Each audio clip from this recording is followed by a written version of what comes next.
그러면 제가 준비한 솔로화 먼저 보고 이야기를 할까 그렇게 생각합니다. 아, 네네. 저분들이 예, 중간에 카스를 쓰고 한복을 입고 있는 네. 남자는 누구라고 생각하시나요? 어디 저기 약간 대감 같은 느낌인데 되게 좀 지체가 있는. 약간 좀 이토히로 부분이랑 좀 닮긴 했는데. 맞아요. 이토 히로부미입니다. 예? 아, 이토 히로부미예요? 아, 그래요?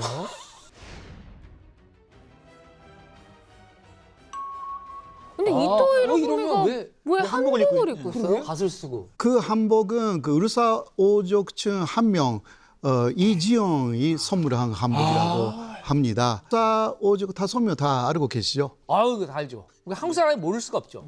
한때는 또 유능했던 사람들이 있는데 총 5명이 이제 을사늑약에 서명을 해서 네. 을사오적으로 불리고 있습니다. 외우고 싶진 않지만 또 사실 이런 악당들, 내국노들의 이름도 외워야 우리가 잊지 않을 수가 있어요. 그럼에도 불구하고 이토가 한복을 입은 거는 왜 그런 거죠? 이렇게 한국 사람들의 마음을 사기 위해서. 예, 바로 그런 이야기죠. 이미지 메이킹이라고 하지 않습니까? 유화책을 많이 쓰려고 했습니다. 아, 예. 왜냐하면 한국 사람들은 그 진짜 나라를 지키기 위해서 네. 남녀노소, 양방, 천민, 만농하여서 네. 목숨을 건다라는 것을 이토는 잘 알고 있었습니다. 이토도요, 무력으로 탄압하는 것은 결국은 그 일본 쪽의 피해도 굉장히 만만치 않다. 그래서 문화적으로 그 마음을 얻어가지고 일본에게 지배를 당하는 것이 한국 사람의 행복이다. 이런 식으로 만들려고 처음부터 계획을 한 그러한 흔적이 굉장히 많이 있습니다. 그 중에 하나의 방법으로서 이러한 사진이 나타났다. 그렇다면 이토 히로부미의 계획 중에는 좀 무력으로 강제로 합병할 계획은 없었던 건 아니잖아요. 그렇죠? 예, 있었죠. 네. 문화정책을 쓴다고 해도 네. 합병하지 않는다는 이야기는 아니었고, 그렇죠. 예, 합병하면서도 원활하게 한국 사람들이 달아줘야 하기 때문에 문화정책을 상당히 간조했다.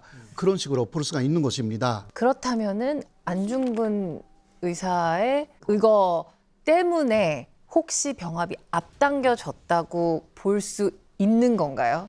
그렇지 않았습니다. 그건 아니고요. 그 안의사의 위고 6개월 전에 이미 그 일본의 강경파들이 한국을 먹어야 한다라는 의견을 내놨습니다. 한일 병합이라는 것은 벌써 안의사 위고 6개월 전에 확실한 결정된 내용이었습니다. 그리고 병합적으로 가지 않으면 한국을 완전히 지배하기 어렵다. 그러한 결론을 내렸다라고 그렇게 알려져 있습니다. 러일 전쟁을 치르면서 일본이 배상금을 못 받고 당시 일본 재정이 굉장히 위험하거든요. 돈이 전혀 없습니다. 빚더미의 국가여서 그 침략을 통해 식민지를 하면 전비도 많이 들어가지만 한국을 일본 통치에 맞게 재편성하는데도 엄청나게 돈이 들어가잖아요. 네. 그걸 감당을 못하는 거죠. 그래서 되도록이면 이렇게 조용히 그리고 쉽게. 근데 그게 안 되면 이제 무력을 사용해야 되는 거죠. 어쩔 수 없이.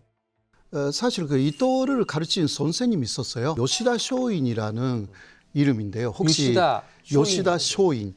미국이나 뭐 프랑스나 다른 나라한테 일본은 그 개한타했고요. 그때 개한타하면서 불평등 조약으로 경제적으로 굉장히 많은 불이익을 얻었습니다. 그래서 요시다 쇼인은 오히려 일본보다 약한 나라, 그러니까 조선을 비롯하여서 중국이나 뭐 필리핀이나 약한 나라를 침략하여서 똑같이 불평등 조약을 맺고 일본이 서양에서 잃어버린 경제적인 이익을 얻자.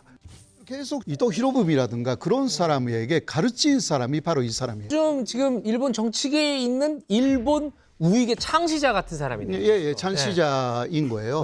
실제적으로 현재 그 일본 정치계에서도 요시다 쇼인을 존경한다라는 사람들은 아직 그 쪽에서 굉장히 많이 남아 있고 한반도를 어떻게 일본인들이 당시 봤을까라는 것을 혹시 생각해 보신 적이 있어요? 한반도의 형태가 일본을 노리는 뭐다 이렇게 나와 있거든요. 뭐다요? 한반도 형태가 일본을 노리는 무엇이다? 무엇이라고 무엇이다? 생각하세요? 화살? 비슷하지만 우리가 알고 있는 한반도의 모양이 뭐 호랑이 뭐 우리를 그런 언젠간 삼킬지 모르는 호랑이 같다. 이빨. 칼이에요. 칼날 칼. 한반도 이렇게 형태가요? 이렇게 형태가. 이렇게. 저기 일본의 등어리를 겨누고 있는 비수와 같다라고 표현을 하거든요. 굉장히 예. 위협적으로 봤다는 거예요. 예, 그런 식으로 봤다는 것이죠. 그러니까 중국이나 러시아가 한반도를 얻어버리면 그 다음은 일본이다. 예, 그 칼을 이용해 가지고 일본으로 들어올 것이다. 한반도를 잃어버리면 일본이 위대롭다. 그 일념은 너무너무 강했어요. 거기에 제동공개 안중근 의사였다. 그럼 그 보국이라고 하면서 불평등 조약으로 유린하려고 했다는 걸 알렸기 때문인가 보죠. 또 히로부미에 대해서 한국 사람들은 이제 처음엔 굉장히 호감을 갖고 있었어요. 한복도 입고 네. 그다음에 한국을 위해서 일을 하고 자기가 온 거는 한국의 독립을 유지하기 위해서 온 거다. 이 얘기를 말끝마다 하고 다녔어요, 이토 히로부미가. 그러면서도 한쪽에서는 우리나라의 이제 의병들을 잔인하게 진압하기도 하고 경제 정책에 있어서도 한국의 국채를 계속 늘려가면서 빚을 지게 해갖고 그것도 일본에 이제 갚게 하는 그런 정책들을 썼기 때문에 네. 결국은 이게 다 이토의 그 어떤 농간이구나. 특히 이제 안중근 의사가 이제 분개해서 하얼빈 이거를 일으키게 된 거죠. 예, 예. 이토가 안중근 의사한테 이제 그때 죽지 않았고 이제 장수를 했다 그러면 이토의 그 한국 통치 정책이 완전히 한반도에 뿌리 내려서 태평양 전쟁에서 종전이 됐더라도 한국이 독립이 안 됐을 수도 있다. 이런 얘기까지도 하고 있습니다. 아찔하다. 안중근 의사의 이토 히로부미 저격 사건에 관련해서 좀 재밌는 얘기가 지금까지 그 방송에서는 네. 이런 이야기가 그 안 나왔다 그렇게 알고 있는데요. 방송에서 지금까지 한 번도 안 나왔던 네, 처음 하나 공개하시는 또 겁니까? 점술 같은 거 좋아하세요? 사주팔자 이런 거요? 예, 점술. 그런 거. 그런 거 전 보는 거? 재미로 좀 보긴 하거든요. 점괘. 오늘의 운세도 좀 보고. 예. 이토 히로부미가 점수를 굉장히 많이 신뢰했다. 처음 들어봤어요. 처음 들어보시죠. 네. 당시 그 일본에서는요, 네. 점술이 상당히 유행했습니다. 아. 예, 뭐 지금도 뭐 마찬가지지만요. 다카시마 가에몬이라는 대단히 유명한 점술가가 있었습니다. 예. 그 중국에서 예. 나온 그 주역. 네네. 그것을 그 다카시마 가에몬이 일본식으로 새 해석을 해가지고 네. 가에몬 역 같은 거, 예, 그런 거 만들었어요. 그거는 종교도 아니고 아무것도 아니고 보통 사람들이 그냥 봐요. 주역은 뭐 예, 그냥 그 관습이에요. 그 왜 일본의 사찰이나 네네. 그 신사 같은 데 가면 100엔 주고 예. 이렇게 뽑는 거 있잖아요. 점 보는 거. 그건가요? 예, 그 다카시마 가에몬의 처음에 예. 엄청나게 위정했던 사람이 아까 이야기한 이토 히로부미입니다. 청일 전쟁도 치렀고 예. 로일 전쟁도 치렀고 예. 을사누구약도 체결을 했잖아요. 예. 그때 모든 것을 가에몬에게 물어봤어요. 전쟁해야 되는데 언제 언제 하느냐. 며칠 날 할 거냐. 그 어떤 방향으로 어디를 이런 것을 그 참깨로 많이 했어요. 예, 그래서 이토는 순순장구했어요. 사실 타락했기 때문에 이토가 말을 듣지 않았던 게 있어요. 결국은 그래요? 예. 뭐라고 생각해요? 설마 이토한테 제일 안 좋았던 일은 하얼빈? 죽는 날이었을 거 아니에요. 바로 하얼빈에 가지 말라고 했어요. 진짜로요? 예. 뭐 그걸 말했다고요? 점괘에서 나오는 큰이 두 번이 나올 때는 이게 이중의 큰이라고 해서 중근이라고 합니다. 그러니까 소름 끼친다. 예, 진짜로. 그러니까 이러한 사람에 조심해야 된다라고 했는데 이토는 그때는 말을 다르지 않았습니다. 오, 이런 얘기는 처음 들어봐요. 그 가에몬은 그런 식으로 이토가 죽은 다음부터는 점을 보는 것을 그만뒀습니다. 근데 결과적으로는 패전했잖아요. 그렇죠. 네. 결국은 뭐 대변 전쟁에서도 패배했고 네네. 또 전범국가까지 됐잖아요. 예. 나쁜 것을 하면 네. 결과는 나쁘게 되는 것이고요. 네. 그렇기 때문에 점은 사실상 합리적인 것이라고 하기는 좀 어렵죠. 지금까지 그렇게 가에몬 홍보해놓고 전문기 와서 재밌는 이야기로서.